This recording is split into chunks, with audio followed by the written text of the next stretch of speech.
नमस्ते दोस्तों, द उत्तम चैनल पर आपका फिर से स्वागत है। भूगोल की श्रृंखला में आज हम लेकर चलते हैं आपको मानसून के चैप्टर में चक्रवात पर। ठीक है, देखिए आपको जो फोटो दिखाई दे रही है ये चक्रवात की फोटो है। ठीक है, आप देखेंगे चक्रवात की जो दिशा होती है वो ऐसे होती है। ठीक है, एंटी क्लॉकवाइज होती है, एंटी क्लॉकवाइज। देखेंगे कि इसका निर्माण होता कैसे है, क्यों इसका निर्माण होता है, क्या इसकी परिस्थितियां होती है, तब जाके इसका निर्माण होता है। ठीक है, चलिए शुरुआत करते हैं। देखिए भारत में चक्रवात उत्पत्ति, विशेषता, संरचना और प्रभाव, इन चार चीजें जो हैं इनके संबंध में आज हम जानेंगे। देखें, भारत में चक्रवात प्राय बंगाल की खाड़ी में उत्पन्न होते हैं। बंगाली खाड़ी आपको पता ही है। ठीक है, जैसे ये वाला अगर देखें हम, ये वाला जो पार्ट है ये बंगाली खाड़ी होता है। ये बंगाल की खाड़ी है, ये सागर है हमारा। ठीक है, बंगाल की खाड़ी, और ये आपका अरब सागर है। ये आपका अरब सागर कहलाता है, अरब सागर। ठीक है, बात समझ में आ रही है, यही समझेंगे। तो क्या है, उत्पन्न होते हुए बंगाल की खाड़ी में उत्पन्न होते हुए पूर्व से पश्चिम की ओर गतिशील हो जाते हैं। पश्चिम की ओर गतिशील होने के पश्चात पूर्वी घाट पर्वत से टकराते हैं। ठीक है, परिणाम स्वरूप पूर्वी तटीय मैदानों पर इन चक्रवातों से वर्षा होती है। 21 जून के बाद सूर्य दक्षिणायन होने लगता है और 22-23 सितंबर तक सूर्य विषुवत रेखा पर लंबवत चमकने लगता है। इसके परिणाम स्वरूप जुलाई महीने से अंत उष्णकटिबंधीय अभिसरण, ठीक है, जिसको हम बता चुके हैं आपको, ITCZ भी दक्षिण की ओर खिसकने लगता है 1 सितंबर या सितंबर के पहले सप्ताह तक। अतः उष्णकटिबंधीय अभिसरण क्षेत्र प्राय द्वीपीय भारत के दक्षिणी छोर को पार कर जाता है। जैसे आप यहाँ देखें तो पाएंगे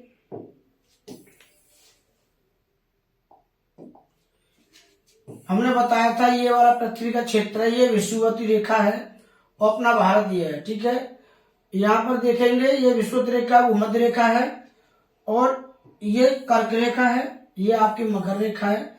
इसके मध्य ITCZ क्षेत्र पाया जाता है। ठीक है, मतलब अर्थात सबसे ज्यादा गर्मी वाला क्षेत्र यही है पृथ्वी पर। तो सूरज जब इधर जाता है, ऊपर की ओर जाता है, तो ये क्षेत्र खिसक के थोड़ा सा ऊपर आ जाता है, यहाँ पर आ जाता है, और जो दक्षिणी तरफ आता है थोड़ा सा यहाँ खिसक जाता है, अर्थात गर्मी इसके आसपास घूमती रहती है। तो भारत में सबसे बड़ा जो दिन होता है वो होता है 21 जून। वो होता है 21 जून। 21 जून के बाद सूरज जो है वो नीचे की ओर खिसकता है। जैसे यहाँ देखें, आप यहाँ देखें तो पाएंगे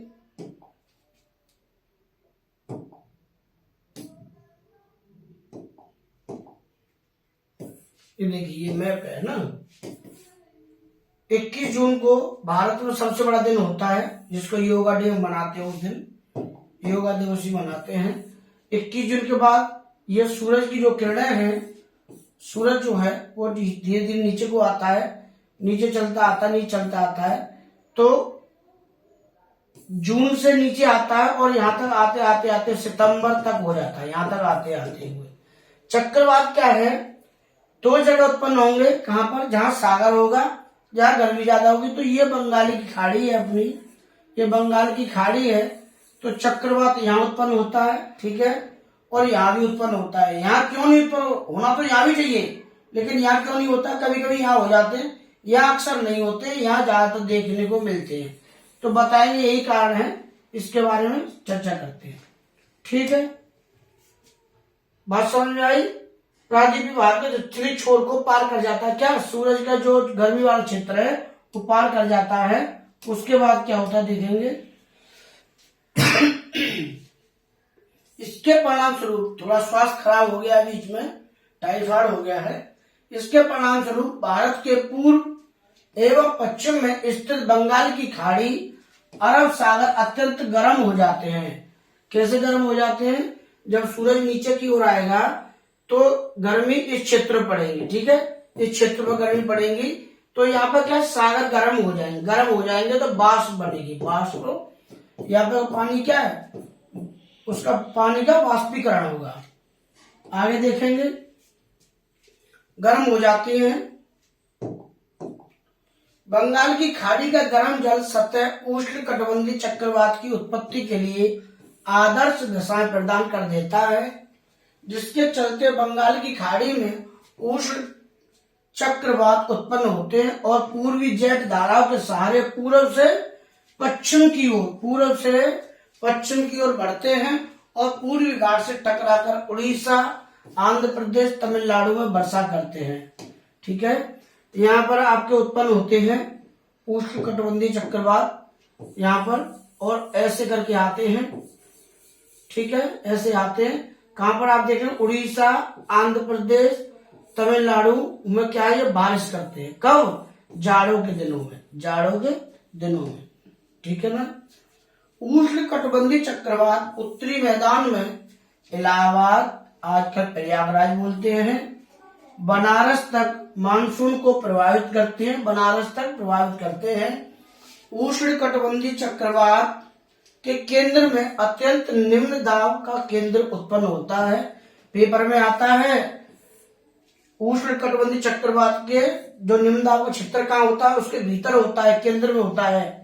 केंद्र में सबसे कम वायुदाब लगभग 900 मिलीबार होता है तथा बाहर की ओर जाने पर वायुदाब क्रम से बढ़ता जाता है।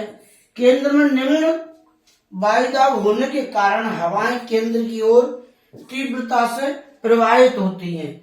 बाहर में केंद्र की ओर बहने वाली ये हवाएं सीधे केंद्र में नहीं प्रवेश करती, बल्कि चक्रवात के रूप में प्रवेश करती हैं। उत्तरी गोलार्ध में इन उष्ण चक्रवातों में हवाओं की दिशा घड़ी की सुई की दिशा में विपरीत होती है। ठीक है, उत्तरी गोलार्ध में देखेंगे। यहां कहने का मतलब यह है आपका, ये देखें, ये चक्रवात है आपका, ऐसे हो रहा है। उत्तरी गोलार्ध में जो चक्रवाती दिशा होती है वो ऐसे होती है, मतलब एंटी क्लॉकवाइज होती है। और यहां पर तो होता है आपका उच्च वायुदाब, यहां पर होगा उच्च वायुदाब बाहर की ओर। ठीक है, उच्च वायुदाब होगा और यहां पर होता है निम्न वायुदाब, यहां पर होगा निम्न वायुदाब होता है बीच में। ठीक है, देखो ये दिखाए आपको, इसका फोटो देखो आप चक्रवात का, ये है। ठीक है, इसका फोटो ये है चक्रवात का। इसकी जो आंख जो दिखाई दे रही है, चक्रवात की आंख, ये वाली, ये चक्रवात की आंख है। ये जो आंख है चक्रवात की आंख है। ठीक है, तो ये बंगाल की खाड़ी में आया हुआ चक्रवात है। इसकी आप गति देखेंगे तो ऐसे करके आ रहा है, ऐसे करके आ रहा है, ऐसे करके। ठीक है, तो यहाँ तो निम्न वायुदाब क्षेत्र है, निम्न वायुदाब क्षेत्र होगा, वायुदाब क्षेत्र है। ठीक है, और यहाँ पर उच्च वायुदाब क्षेत्र है, उच्च बाहर की ओर। ठीक है, समझ रहे हैं बात को? आगे देखें तो पाएंगे आप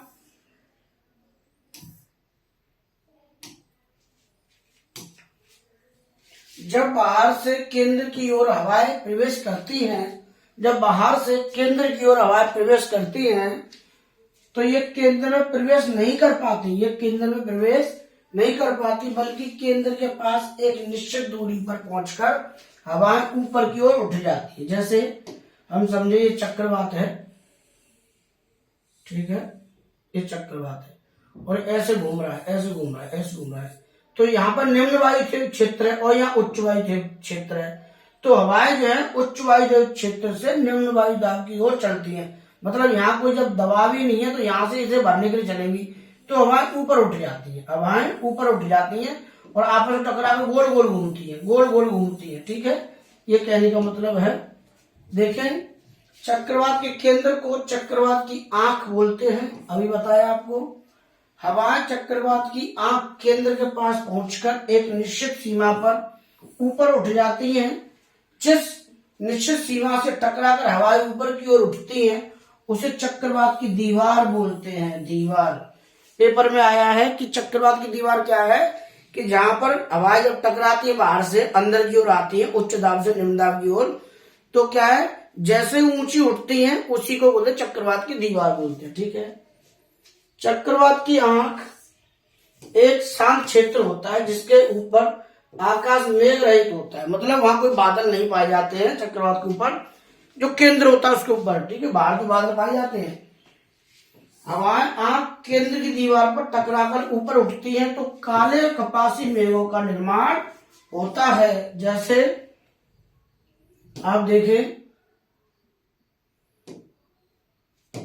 ये छोटा सा फोटो आपने लगाया है तो वो ये हवाएं आ रही है ऐसे उच्च दाब से निम्न दाब की ओर चल रही है। ठीक है, तो ऐसे चलेंगी, ऐसे चलेंगी। यहाँ पर कोई दाब ही नहीं है, यहाँ कोई दाब ही नहीं, तो ये हवाएं टकराकर ऊपर घूमेंगी, ऐसे आपस में घूमती जाएंगी तो बाहर की ओर बनेंगे बादल, क्या कपासी मेघ बनेंगे। ठीक है, ये देखो बादल बन रहे हैं। ठीक, यहाँ बादल बन रहे हैं, यहाँ बारिश होगी, लेकिन यहाँ बारिश नहीं होगी। यहाँ खड़े हुए व्यक्ति को कुछ पता ही नहीं चलेगा कि हवाएं चल रही। ये देखो चक्रवात बन रहा है ऐसे करके, ऐसे दिशा से एंटी क्लॉकवाइज ऐसे घूम रहा है। ये रहा बंगाल की खाड़ी का क्षेत्र। ठीक है, ये दिखाई दे रहा है आपको, और ये चक्रवात का निर्माण होकर ये क्या है ऐसे टकरा रहा है। चक्रवात की आंख क्या होती है, ये चक्रवात की आंख होती है। चक्रवात निम्न दाब के केंद्र होते हैं। निम्न दाब मतलब जहां पर कोई दाब नहीं लग रहा है वहां पर क्या है दाब कहां नहीं लगेगा, जहां वायु गर्म होगी, बाष्पीकरण होगा, वहां निम्न दाब होगा। भारत में चक्रवात प्राय बंगाल की खाड़ी में उत्पन्न होते हैं। ठीक है, और पूर्व से पश्चिम की ओर चलते हैं। पूर्व से ऐसे पश्चिम की ओर चलते हैं, इधर पूर्व है ईस्ट है तो इधर वेस्ट है। ठीक है, तो ऐसे चलते हैं। बात समझ आ रही है? आगे चले देखें।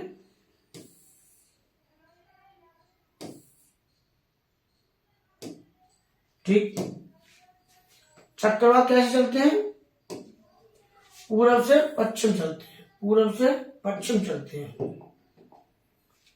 पूर्व से पश्चिम चलेंगे। देखो यह पूर्व है ये साइड, और ऐसे पश्चिम में चलेंगे। क्यों चलेंगे, क्योंकि ऐसे घूमते हैं, ऐसे घूमते हैं। ठीक, कपासी मेघों से वर्षा होती है, लेकिन चक्रवात की आंख मतलब जो उसका सेंटर होता है के ऊपर आसमान बिल्कुल साफ होता है, बिल्कुल साफ, वहां पर कोई यही चीज दिखाई नहीं पड़ती है, होता है। यहाँ पर हवाएं बिल्कुल ठहरी हुई होती है, कोई हलचल नहीं होती है अथवा शांत होती है, यहाँ पर वर्षा नहीं होती है। यही कारण है कि चक्रवात के केंद्र में खड़े व्यक्ति को चक्रवात का अनुभव नहीं होता है। चक्रवात जब आता है और जो चक्रवात के बीच में कोई व्यक्ति खड़ा है तो उसे पता नहीं चलेगा चक्रवात आ रहा है या नहीं आ रहा है। ठीक है, हालांकि जब चक्रवात भ्रमण करते हुए आगे की ओर बढ़ता है तो व्यक्ति का चक्रवात के चपेट में आना निश्चित होता है। चक्रवात व्यक्ति यहाँ खड़ा है, ठीक है, ये व्यक्ति खड़ा है, चक्रवात यहाँ घूम रहा था तो यहाँ को पता नहीं पड़ेगा, लेकिन घूमते घूमते उगमते हुए ऐसे आ गया तो किनारे पर जाएगा व्यक्ति तो इसको क्या है पता जरूर पड़ेगी और चपेट में जरूर आएगा चक्रवात की। ठीक, यही बात है। चक्रवात की आंख केंद्र का व्यास लगभग 25 से 30 किलोमीटर होता है, केंद्र जो उसका। ठीक है, केंद्र मतलब ये वाला केंद्र होता है, बीच में वाला ये वाला बात कर, ठीक है, होता है। जबकि पूरे चक्रवात का व्यास लगभग 500 से 600 किलोमीटर तक हो सकता है, पूरा चक्रवात का। ठीक है ना, जैसे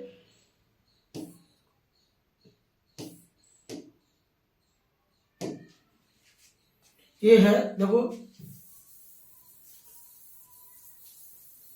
बार बार इसलिए दिखा रहे हैं, आपको बताएंगे इनसे क्या हानि होती है और ये कितने पेपर में आता है, इससे प्रश्न कहाँ से प्रश्न होते हैं। ठीक है, ये वाला जो क्षेत्र की आंख है, इसकी जो लंबाई चौड़ाई होती है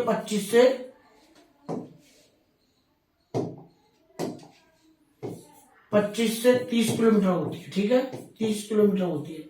लेकिन इसकी जो पूरी लंबाई होती है वो आपकी बैठती है 500 किलोमीटर से 600 किलोमीटर तक, 600 किलोमीटर तक।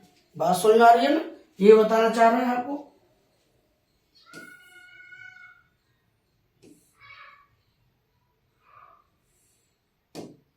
आगे देखिए,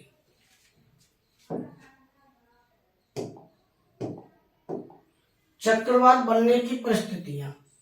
सागर सतह के जल का तापमान 27 सेंटीग्रेड से अधिक होना चाहिए, पहली बात, ताकि सागर सतह पर तेजी से वाष्पीकरण हो सके। 27 डिग्री सेल्सियस तापमान होगा तो सतह का जो समुद्र का जल है वो वाष्पीकृत होगा तो चक्रवात का निर्माण होगा।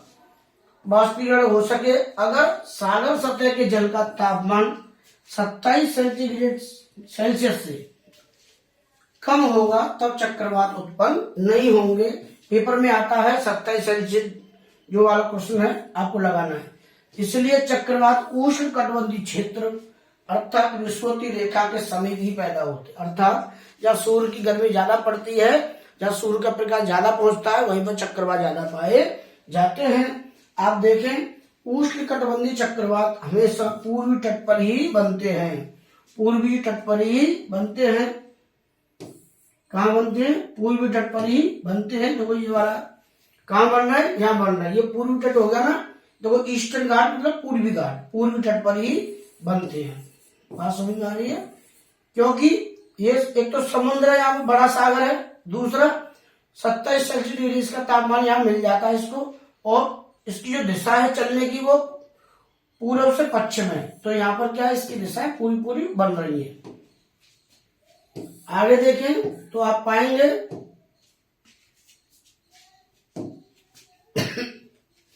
ऐसे चक्रवात पश्चिमी तट पर कभी नहीं बनते, क्योंकि पश्चिमी की ओर सागर की ठंडी जलधारा प्रवाहित होती है और महाद्वीपों के पूर्वी तट पर सागर की गर्म जलधारा प्रवाहित होती है। जैसे ये कोई स्थल खंड है, मान लो ये स्थल खंड है, इसको ना माने तो आप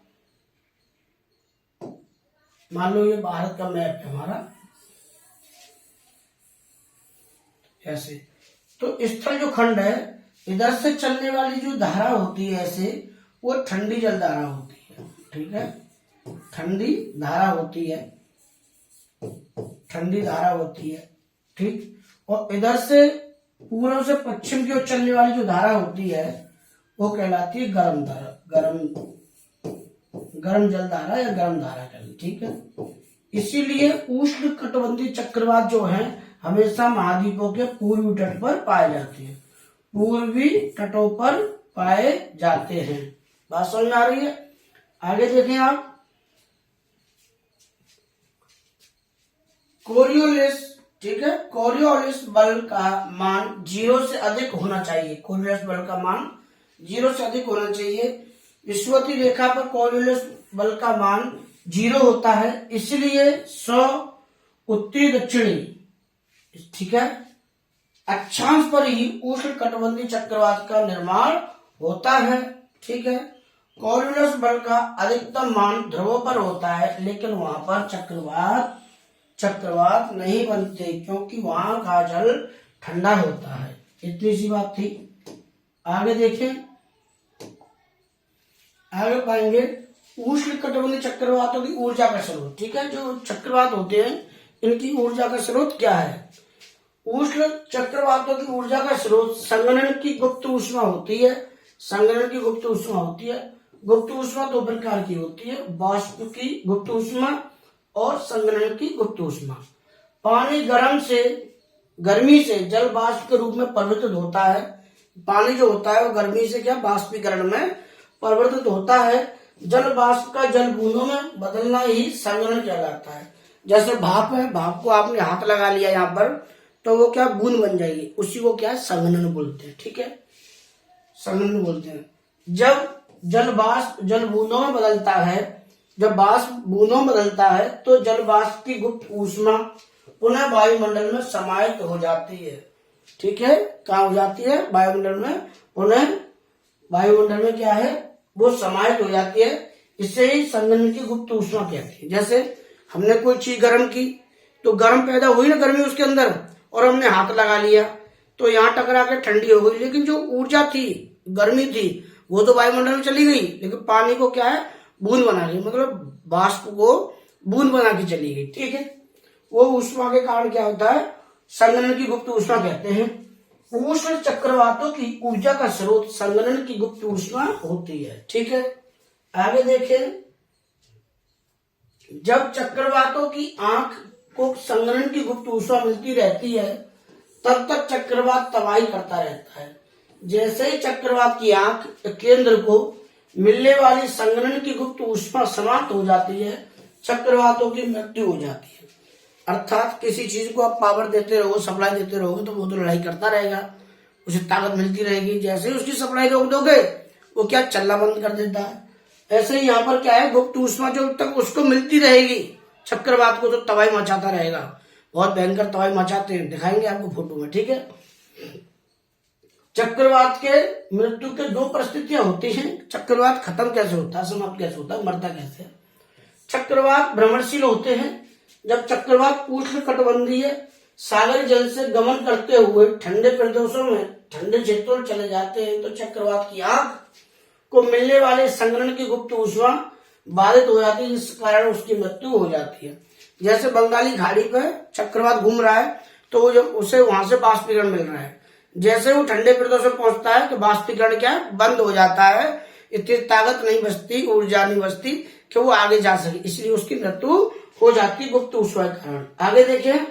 जब चक्रवात भ्रमण करते हुए स्थल खंडों में प्रवेश कर जाते हैं तब चक्रवात की आंख को प्राप्त होने वाली संघनन की गुप्त ऊष्मा बाधित हो जाती है और चक्रवात की मृत्यु हो जाती है। जैसे चक्रवात बंगाली खाड़ी से आ रहा है, बंगाली की खाड़ी से आ रहा है, और उसके बाद क्या होता है?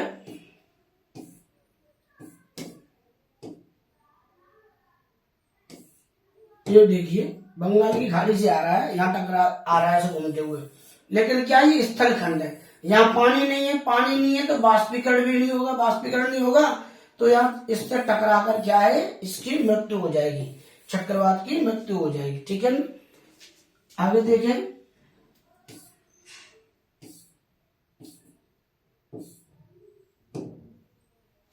ठीक है, चक्रवातों में सर्वाधिक वर्षा चक्रवात की आंख केंद्र की दीवार के सहारे होती है। ये आंख है, इसके सहारे सहारे बारिश होगी। ठीक है, इसके सहारे सहारे बारिश होगी। हवाएं आंख केंद्र की दीवार के साथ अवशेष होते हुए ऊपर की ओर उठ जाती हैं, ऊपर की ओर उठ जाती हैं, ऊपर की ओर उठती जाती है। इसलिए सबसे ज्यादा वर्षा इसी स्थान पर होती है, जिन्हें कपासी बादल कहते हैं। चक्रवात की आंख वर्षा विहीन रहती है, अर्थात जो आंख है केंद्र चक्रवात का, वहां वर्षा नहीं होती, बिल्कुल ही वर्षा नहीं होती है। बूंदाबांदी का वो चक्कर थोड़ा बहुत आ जाए, अपराध शुरू, अपवाद शुरू, लेकिन वहां वर्षा नहीं होती क्योंकि वहां पर क्या है? निम्न दाब का क्षेत्र है। यहाँ ना तो वर्षा होती है और ना ही कोई तूफान होता है। आगे देखें तो ये जो आंख है, यहाँ कोई वर्षा नहीं होगी, लेकिन यहाँ पर बहुत भयंकर बारिश हो रही होगी। इस क्षेत्र में बहुत भयंकर बारिश होगी और यहाँ कोई बारिश नहीं होती है। आगे देखिए, सारी चीज बताएंगे, ये हमने आपको बताई दिया मैम। यहाँ देखिए, दुनिया के हर इलाके में अलग अलग नामों से जाना जाता है क्या? साइक्लोन, चक्रवात को। और चक्रवात को नाम देखिए, पेपर में आते हैं। कैरिबियन सी, मतलब कैरिबियन ये क्या समुद्र है, वहां इसका नाम क्या होता है? Hurricane, hurricane. ठीक है, चाइना सी में टाइफून, चाइना में टाइफून बोलते हैं। हिंद महासागर में ट्रॉपिकल साइक्लोन बोलते हैं, उष्ण कटिबंधीय चक्रवात बोलते हैं। जापान में टाइफू बोलते हैं। नॉर्दर्न ऑस्ट्रेलिया में बिली विलीज। ठीक है, फिलीपींस में वगुइयो। ठीक है, अमेरिका में हरिकेन या टॉर्नेडो अमेरिका बोलते हैं। अब भारत के संदर्भ में आ जाइए, देखेंगे। म्यांमार में चक्रवात मिचोंग आया था 2023 में। मालदीव में आया था चक्रवात मैथिली। ठीक है, ईरान में आया था हामून। यूएई में आया था मांडोस, थाईलैंड में आया था शतरंज, श्रीलंका में आया था आसानी, सऊदी अरब में आया था जवादी, ठीक है, जवाद सऊदी अरब में। भारत में तेज आया था, जिसका नाम भारत ने रखा है, ठीक है, नामकरण भारत ने किया, ये उनके नाम है। चक्रवात है, लेकिन नाम जिन्होंने रखे उनके नाम बता रहा हूँ आपको, ठीक है। बिपरजॉय का नाम रखा था बांग्लादेश ने, पेपर में बिपरजॉय बांग्लादेश। मोर्चा यमन ने रखा था, पाकिस्तान ने गुलाब, ये तो मोहब्बत की बात करते हैं साहब, गुलाब। म्यांमार ने ताउते, ताउते। ओमान ने रखा था यास, ठीक है, यास। ये इनकी आपको जानकारी थी, आपको दिखाई दे रहे होंगे चक्रवात। आगे देखें तो ये है इसकी निशानी भयंकर वाली। जब चक्रवात आते हैं तो तटों पर आते हैं, यहाँ पर देखो कितनी तबाही मचाई है। एनडीआरएफ, एसडीआरएफ, पुलिस बल, पीएसी, आर्मी सब लग जाती है जो इसका टूट फूट करते हैं इसको बचाने के लिए। तो कोरोमंडल तट पर तमिलनाडु और आपका आंध्र प्रदेश और उड़ीसा तक जाएं तो ये चक्रवात बहुत भयंकर तबाही मचाते हैं और ऐसा मंजर आपको देखने को मिलता है। बात समझ में आ रही है? और भी आप मंजर देखना चाहें तो मैं आपको और दिखा सकता हूं, देखो इसी में दिखाऊंगा आपको, ये देखो इतने मंजर हैं, आप देख के चौंक जाओगे, ठीक है ना। बात समझ में आ रही है? ये सारे मंजर है यहाँ पर, और तबाही मचाता है। इस तबाही से बचाने के लिए क्या है, यहाँ पर पत्थर डाले जाते हैं ताकि इसकी लहरों को काटा जा सके, ठीक। चलिए दोस्तों, आज के लिए बड़ी मेहनत के साथ आपको ये लेक्चर हमने पढ़ाने का प्रयास किया है, ठीक है। और चक्रवात तो चक्रवात होते, चक्र की बात मतलब, चक्र मतलब होता है, चक्रवात मीन्स होती है हवा, ठीक है, हवाओं का चक्र इसको बोलते हैं, ठीक है। इसके संबंध में हमने बताया आपको, आशा करते हैं कि आपको हमारी बात समझ में आई होगी। चलिए दोस्तों, सारी चीजें फिर से क्रमबद्ध तरीके से चलाई जा रही हैं और चलती रहेंगी। इन्हीं शब्दों के साथ जय हिंद, जय भारत।